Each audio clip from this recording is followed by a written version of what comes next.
So when I was 7 years old, they discovered that I was born with a heart defect. So I had a narrow aorta and I have a bicuspid aortic valve.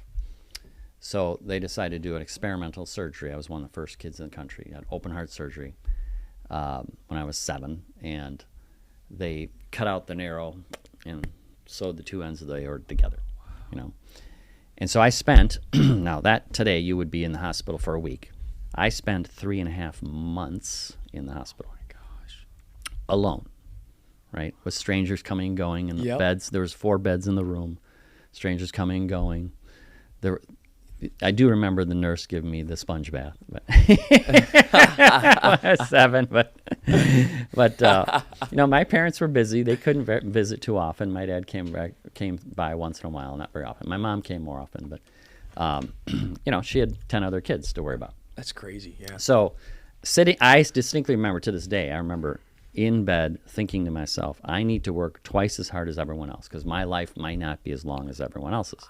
When will I die? I won't have a life as long as everyone else at that time. And so I thought, I'm going to work twice as hard. I'm going to bust my ass. I'm going to get ahead. I need to accelerate everything by 50%, I said to myself, and get ahead. So if somebody was successful when they're 40, I need to do it when I'm 30. You know what I mean? And so that was my decision at age 7